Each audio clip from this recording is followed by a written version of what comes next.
बिस्मिल्लाहिर्रहमानिर्रहीम। अस्सलाम वालेकुम नाज़रीन, आप यूट्यूब चैनल देख रहे हैं। मैं इमरान खान हूँ। एक तो कादी फ़ायद ईसा साहब ने एक लेटर लिखा, वहाँ से हम बात शुरू करते हैं। कादी फ़ायद ईसा साहब ने जो लेटर लिखा है वो 5 चीफ जस्टिस जो है हाई कोर्ट के उनको लिखा, इस्लामाबाद में, सिंध में, बलूचिस्तान में, खैबर पख्तूनख्वा में और लाहौर हाई कोर्ट में। और उनसे उन्होंने कहा कि जी वो नाम बताएं जजेस के जिनको हाई कोर्ट्स के अंदर अपॉइंट किया जा सकता है। उन्होंने बताया जी कि मैं जब जज बना हूँ उसके बाद की उन्होंने सूरत हाल बताई कि किस किस तरीके से सुप्रीम कोर्ट ऑफ पाकिस्तान में जजेस तैनात किए गए, फिर किस तरह से फेडरल शरीयत कोर्ट है उसके बारे में बताया, फिर बाकी सारी चीज़ें। और उन्होंने कहा जी कि अब जो है वो जजेस की तादाद क्योंकि कम है हाई कोर्ट्स में तो बताई जाए। साथ ही 13 सितंबर को supreme judicial commission of Pakistan का इजलास बुलाया गया है जिसमें जजेस की तैनाती के हवाले से मुबैना तौर पे फैसला किया जाएगा। मैंने पिछले वीलॉग में इसके हवाले से आपको एक डिटेल खबर दी थी। हसनात मलिक साहब के हवाले से मैंने कुछ इन्फॉर्मेशन भी आपके साथ शेयर की थी जिसमें वो ये बता रहे थे कि जजेस की तैनाती का जो तरीकाकार है उसका जो आइन का आर्टिकल है उसके ऊपर भी डिस्कशन होगी। अब क्योंकि हुकूमत भी इसके साथ छेड़छाड़ करना चाहती है और जजेस की तादाद के बारे में मैं एक चीज़ आपको और बताऊँ। जजेस की तादाद को बढ़ाने के लिए हाई कोर्ट्स के अंदर या सुप्रीम कोर्ट के अंदर जितने जजेस काम कर रहे हैं, अगर तो वैकेंसीज पूरी भी हैं, फ़र्ज़ करें एक कोर्ट के अंदर 10 जजेस की मैक्सिमम गुंजाइश है और 10 तक की वहाँ पे वैकेंसी होती है, लेकिन अगर उसको आप 15 करना चाहते हैं तो उसमें आइन में तरमीम नहीं करनी पड़ेगी, 2/3 अक्सरियत नहीं चाहिए होगी। वो सादा कानून साजी के साथ, यानी कौमी असम्बली के अंदर अगर आपके पास सादा अक्सरियत है, सेनेट में आपके पास सादा अक्सरियत है, तो आप जजेस की तादाद में इजाफा कर सकते हैं। अब क्योंकि कादी फ़ायद ईसा साहब या उनकी सोच के हामिल जजेस वहाँ अक़लियत में हैं सुप्रीम कोर्ट ऑफ पाकिस्तान में, लिहाजा ये तादाद बढ़ा के, और ये मैं अपने से नहीं कह रहा क्योंकि मेरे पास इसका बड़ा कम नॉलेज होता है, ये जो कोर्ट रिपोर्टर्स हैं वो रोज़ाना बताते हैं, जो वहाँ सीनियर जर्नलिस्ट है इस पे एनालिसिस करते हैं वो रोज़ बताते हैं, जो वकला है वो बताते हैं कि एक्चुअली ये इसलिए हो रहा है कि कादी फ़ायद ईसा साहब की अक़लियत को वापस अक्सरियत में बदलने की कोशिश की जाए। अब देखें, ये तो एक प्रोसेस है जिसमें कादी फ़ायद ईसा साहब ने डाल दिया कि हाई कोर्ट के जो चीफ जस्टिस हैं वो पोटेंशियल कैंडिडेट्स जो है, जो बेहतर कैंडिडेट हैं जिनको जज बनाया जा सकता है, उनके तरह नाम रिकमेंड कर दें ताकि उनमें से जज बनाए जा सके हाई कोर्ट के अंदर। लेकिन एक मामला है इसमें जो ज़रूर उठाया जाना चाहिए। आपको याद होगा कादी फ़ायद ईसा साहब से पहले चीफ जस्टिस से जस्टिस उमर अता बंदयाल साहब।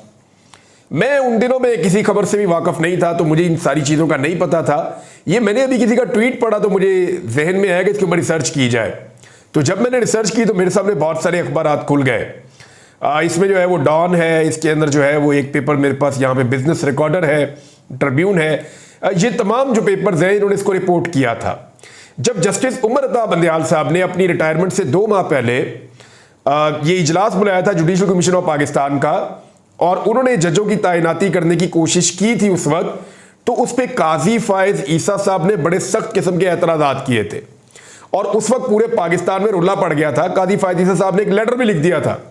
पाकिस्तान में बुनियादी तौर पे जो बड़ा रोला पड़ गया था वो ये कि भाई 2 महीने बाद ये चीफ जस्टिस जाने वाले हैं तो ये क्यों जजों की तैनाती कर रहे हैं, इनका अब नहीं बनता कि ये जजों की तैनाती करें, तो जो जजेस की तैनाती है वो आने वाले चीफ जस्टिस यानी कादी फ़ायद ईसा साहब करेंगे। ये रोला डल गया था। अब कादी फ़ायद ईसा साहब के जाने में भी तो 2 माह रह गए, बल्कि 2 माह से भी कम वक्त रह गया है। 25 अक्टूबर को कादी साहब ने चले जाना है और अभी जो है वो आज जब मैं और आप बात कर रहे हैं तो 29 अगस्त है, तो कादी फ़ायद ईसा साहब की मुद्दत मुलाजमत खत्म होने वाली है। तो 2 माह पहले अगर एतराज़ किया जा रहा था जस्टिस उमर अता बंदयाल साहब के ऊपर, तो 13 तारीख को सितंबर की जब कादी फ़ायद ईसा साहब ये कर रहे होंगे तो उनका टाइम तो बहुत थोड़ा 1.5 माह का रह जाएगा। तो क्या कादी फ़ायद ईसा साहब को वो करना चाहिए जिसकी उन्होंने खुद मुखालफत की थी?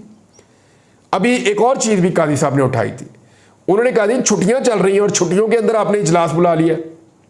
लेकिन आपको याद होगा आज से कुछ अर्सा पहले, कुछ दिन पहले कादी फ़ायद ईसा साहब ने छुट्टियों के दरमियान ही इजलास बुलवाया और बुलवाकर 2 एडहॉक जजेस लगवाए। याद आ गया आपको? यानी 4 वो लगाना चाहते थे लेकिन 2 उन्होंने लगवाए और छुट्टियों के बीच में लगवाए।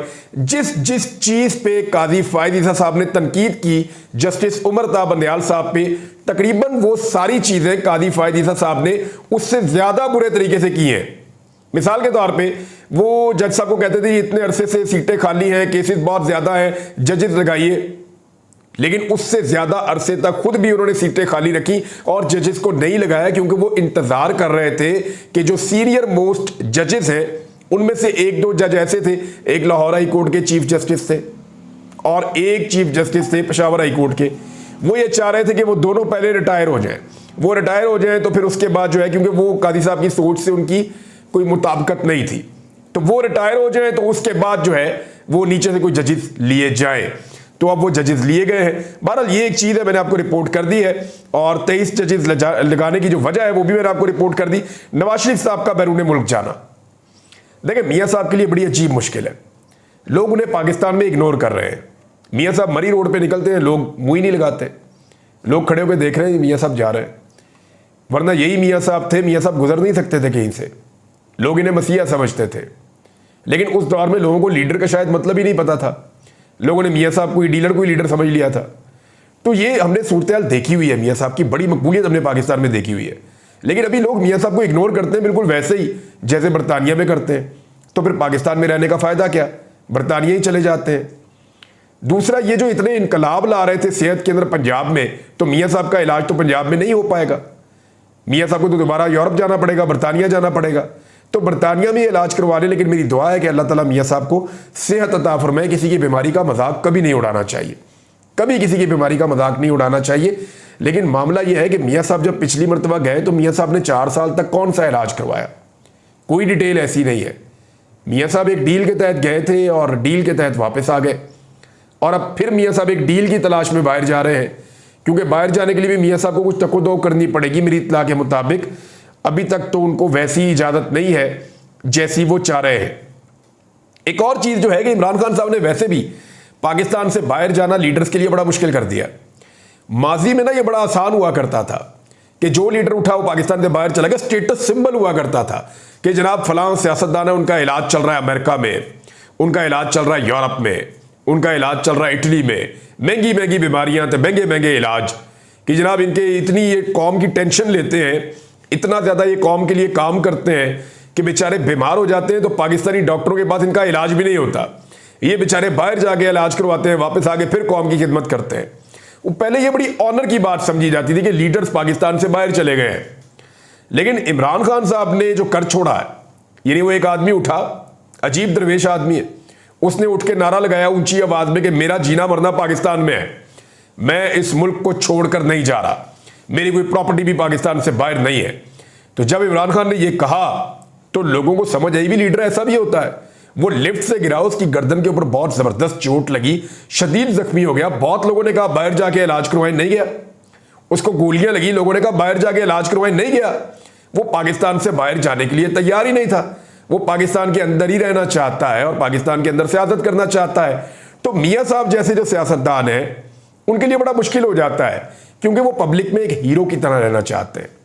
लेकिन जब असल हीरो आया और उसने असल पैटर्न सेट किया तो उसके ऊपर चलना बहुत मुश्किल है। मिसाल के तौर पे आइंदा जेल में जाना किसी भी सियासतदान के लिए अजाब बन जाएगा, क्योंकि देखिए सियासतदानों को आदत है कि 10 से 15 दिन 20 दिन में वो बीमार हो जाते हैं जेल में, और वो बीमार होने के बाद फिर जेल के अस्पताल में या दीगर किसी और अस्पताल के अंदर अपना बाकी टाइम गुजारते हैं। लीडर जेलों में नहीं रहते पाकिस्तान में, ये ट्रेंड नहीं है। और अगर रहते भी है जेलों में तो ऐसी क्लास में रहते हैं जो बड़ी फर्स्ट क्लास किस्म की होती है, बड़ी शानदार किस्म की क्लास होती है।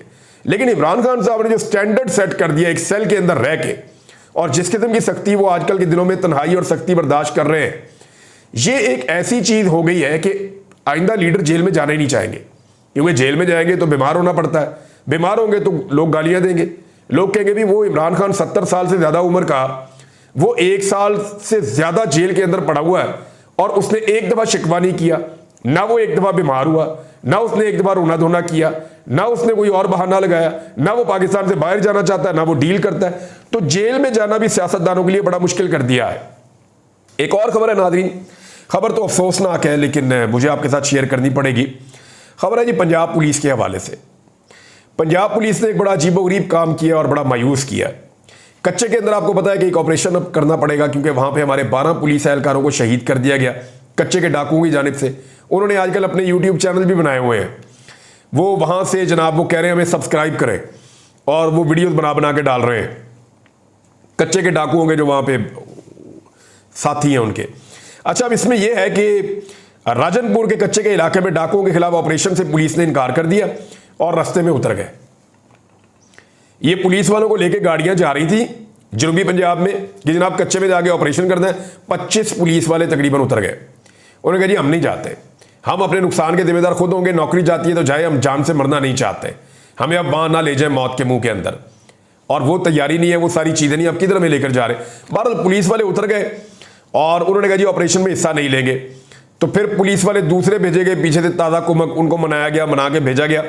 अब पुलिस का मोराल इतना डाउन क्यों है? देखें, जब आप पुलिस से ये काम लेंगे ना कि औरतों को घसीटो, जब आप पुलिस से ये काम लेंगे कि चादर और चार दीवारी का तकद्दुस पामाल करो, जब आप पुलिस से ये काम लेंगे कि सियासी दफ्तरों को बंद करो, सियासी बंदों को मारो, जब आप पुलिस से ये काम लेंगे कि ज्यादती करो लोगों के साथ और एक पॉलिटिकल पार्टी जो है उसको दफन कर दो, दबा दो, लोगों की इमलाक को नुकसान पहुंचाओ, वो घरों में छापे मारते हैं, सामान उठा के ले जाते हैं, सामान को तोड़ फोड़ देते हैं। तो जिस किस्म का पुलिस से काम लिया गया ना, उनको वैसे ही काम की आदत पड़ गई पिछले 2 साल में। क्राइम फाइटिंग जो है वो पुलिस शायद करना नहीं चाहती या करने के काबिल नहीं है, या पुलिस का मोराल डाउन हो गया है। देखिए, मरियम नवाज ने पुलिस की यूनिफॉर्म पहनी ये सोच के कि शायद पुलिस का मोराल ऊपर आएगा, लेकिन जो पंजाब पुलिस ने कभी नहीं किया, यानी मुकाबले से तो पंजाब पुलिस कभी नहीं भागी थी। ये हमेशा मुकाबला करते हैं, खड़े हो जाते हैं। मुझे अच्छी तरह याद है दहशतगर्दी के खिलाफ जब जंग चल रही थी तो पुलिस सबसे ज्यादा फ्रंट पे सबसे आगे हमेशा खड़ी रही है। वो जो नाका लगाया हुआ खड़ा हुआ होता था ना सिपाही, मैंने कई मरतबा जाके उनके इंटरव्यूज किए, क्योंकि वो आदमी इस खतरे में खड़ा हुआ होता था कि जिस गाड़ी को मैं चेक कर रहा हूं ये गाड़ी के अंदर धमाका हो सकता है, लेकिन फिर भी कोई बंदा नाका छोड़ के नहीं भागा। आज तक मैंने पुलिस में नहीं सुना कि कोई नाका छोड़ के भागा हो या किसी ने अपनी पोजीशन छोड़ी हो। पुलिस तो ऐसी बहादुर और इतना बुलंद इसका मोराल था। ये आईजी उस्मान अनवर साहब ने पता नहीं क्या कर दिया पुलिस को। और दूसरा खास तौर पे जो मरियम नवाज ने यूनिफॉर्म पहना पुलिस का, उससे मोराल ऊपर जाना चाहिए था, मोराल नीचे चला गया पुलिस का। अब मेरे ख्याल में पुलिस के मोराल के लिए दोबारा काम करना पड़ेगा। और पुलिस को ऐसा लगता है कि ये चीज़ें शायद जो उनसे हो रही हैं, यानी मैं जो पुलिस वाले मेरे दोस्त हैं, जब मैं गिरफ्तार जब हुआ तो मुझे पुलिस वालों ने ये कहा कि हम मजबूर हैं। यानी लास्ट टाइम जब मैं हज पे जा रहा था तो पुलिस वाले मेरे आगे हाथ जोड़ के, उनके हाथ कांप रहे थे।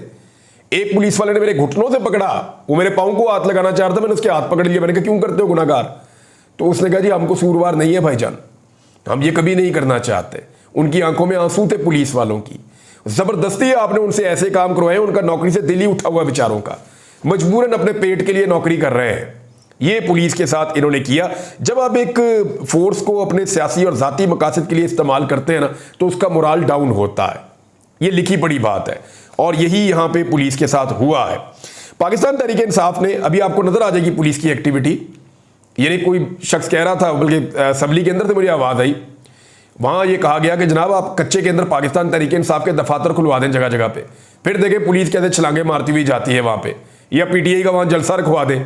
फिर देखें पुलिस कैसे जाती है वहां पे। पुलिस को आदत पड़ गई है पीटीआई को मारने की, और तो ये किसी को मारते नहीं है। अच्छा, अब ऐसा है कि 15 तारीख को लाहौर के अंदर जलसा पाकिस्तान तहरीक इंसाफ ने रख दिया। इससे पहले उन्होंने इस्लामाबाद में एक जलसा रखा हुआ है, क्योंकि पीटीआई ये चाहती है कि पहला जलसा इस्लामाबाद में हो, उसके बाद बाकी शहरों में आहिस्ता आहिस्ता शुरू हो। लेकिन पहला जलसा वो इस्लामाबाद में करना चाहते हैं। इस्लामाबाद में 8 सितंबर को है और 15 सितंबर को, उसके एक हफ्ते के बाद लाहौर में मीनार पाकिस्तान में पाकिस्तान तहरीक इंसाफ ने एक बड़े जलसे की अनाउंसमेंट की है। अब देखते हैं कि पुलिस और इंतजामिया लाहौर में क्या करती है। अच्छा, एक खबर और आई हुई है कि फजलुर रहमान साहब ने 2 सेनेट की नशिस्तें मांगी है खैबर पख्तूनख्वा में पाकिस्तान तहरीक इंसाफ से। तो ये खबर मेरे पास पूरी है, मैं आपको बता देता हूँ एक्चुअली मामला क्या है। मामला ये है कि खैबर पख्तूनख्वा में 11 नशिस्तों के ऊपर टोटल इलेक्शन होना है। 11 नशिस्तों पे टोटल इलेक्शन होना है खैबर पख्तूनख्वा में सेनेट का। अच्छा, पाकिस्तान तहरीक इंसाफ 10 सीटों के ऊपर बिल्कुल जीत सकती है, साफ, बिल्कुल नीट एंड क्लीन 10 सीटें पाकिस्तान तहरीक इंसाफ जीत सकती है। फजलुर रहमान साहब के पास 1 सीट की जो वोट है वो पूरे नहीं है, उनको पीपल्स पार्टी और नून लीग के वोट लेने पड़ेंगे। लेकिन फजलुर रहमान साहब जब नून लीग और पीपल्स पार्टी के वोट लेंगे तो फिर उनको वोट देंगे भी, कौमी असेंबली में जाके देना पड़ेगा उनकी 2/3 अक्सरियत करवाने के लिए। तो फजलुर रहमान साहब को पीटीआई ने कहा था जी हम आपको 1 सेनेटर दे देंगे, आप पीपल्स पार्टी से और पीएमएल-एन से वोट आप ना लें, हम आपको 1 सेनेटर दे देंगे, बाकी 10 हम ले लेंगे। लेकिन उसके बाद कुछ और हुआ। वो ये हुआ कि पीपल्स पार्टी ने कहा ठीक है जी, हम एक अमीर तरीन आदमी को खड़ा कर देंगे सेनेट के नशिस्त के ऊपर और वो आपके एमपीएस को खरीद लेगा, क्योंकि वहां तो खुफिया बैलेटिंग होती है। इमरान खान साहब कह के थक गए कि ओपन बैलेटिंग करवाई जाए सेनेट के इलेक्शन में ताकि ये पैसों का इस्तेमाल बंद हो जाए। लेकिन ये धमकाया गया पाकिस्तान तहरीके इंसाफ को कि जनाब पीपल्स पार्टी को भी एक सीट दें आप, नहीं तो फिर हम एक काम करेंगे, आपके एमपीएस को खरीद लेंगे और अपना एक सेनेटर बना लेंगे। इसी तरह पीएमएलएन ने भी धमकी लगाई। अब एक की 4 सीटें, एक की 5 सीटें, और वो दोनों एक एक सेनेटर मांग रहे हैं। तो मेरी इंफॉर्मेशन के मुताबिक जो पहले फॉर्मूला तय हुआ था जिसमें अनअपोज्ड इलेक्शन होना था, बिला मुकाबला इलेक्शन, उसमें 8 सीटें पीटीआई, 1 सीट नून लीग, 1 सीट पीपल्स पार्टी और 1 सीट फजल रहमान। और वो भी इसलिए कि पाकिस्तान तहरीके इंसाफ को अपने एमपीएस पे एतबार नहीं है। पाकिस्तान तहरीके इंसाफ को ऐसा लगता है कि उनके एमपीएस बिक जाएंगे और खुफिया बैलेटिंग के अंदर वो खामोशी से वोट डाल देंगे, पीपल्स पार्टी को या बेच देंगे या पीएमएलएन को बेच देंगे या फजल रहमान को बेच देंगे। तो हमारी जो 8 मिलनी है, जो 10 मिलनी है, वो 8 भी नहीं होनी, 7 हो जानी है। तो इस डर से वो 8 के ऊपर खुश हो गए थे। लेकिन अगर फजल रहमान के साथ वो अपनी पूरी अलैग सलैग कर लें और अपने एमपीएस को अपने कंट्रोल में रखें तो वो 9 भी हो सकते हैं 8 से। लेकिन उसूलन पाकिस्तान तहरीके इंसाफ को 10 सेनेटर मिलने चाहिए। ये सिचुएशन मैंने आपके सामने रखी है, मुझे नहीं पता इसके ऊपर अभी फैसला क्या होना है। नाज़रीन, एक अजीबोगरीब खबर मैं आपको बताता हूं। ये जनाब सेक्रेटरी पानी और बिजली हैं, वफाकी सेक्रेटरी पानी और बिजली, इनको बुलवाया गया था सेनेट में। सेनेट की कमेटी है, कायमा कमेटी होती है सेनेट की, और उसके बाद ये इख्तियार होता है कि वो किसी भी महकमे को बुला के उससे सवाल जवाब कर सकती है।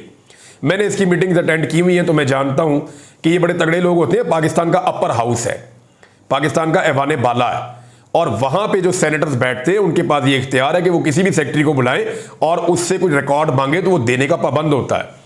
लेकिन अब आप इंटरेस्टिंग बात ये देखें कि जो आईपीपीज के साथ मुआहदे हैं उनकी तफसीलात मांगी गई और सेक्रेटरी पानी और बिजली ने जवाब दिया कि ये आईपीपीज एक पोशीदा मर्ज है, हम इसके मुआहदों को कमेटी में नहीं दे सकते, हम इतने सीधे साधे नहीं कि इतना ऊपर हम सारी तफसीलात दे दें।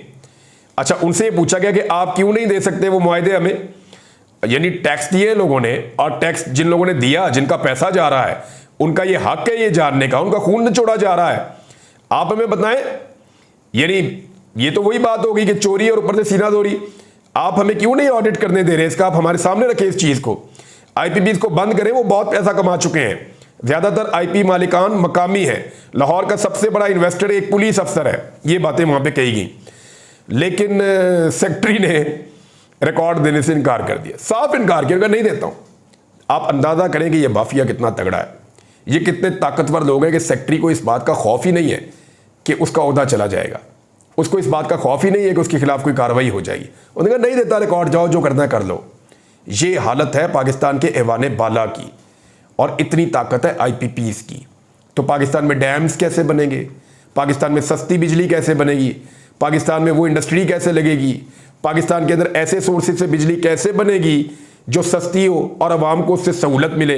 ये तो पैसा आईपीपीज की जेब में जाना है। जो सेक्रेटरी इतना दंदनाता फिर रहा है, आप सोचें जिनके बल पे वो उछल रहा है वो खुद कितने तगड़े होंगे। अब तक के लिए इतने, अपना ख्याल रखिएगा, अपने चैनल का भी। अल्लाह हाफ़िज़।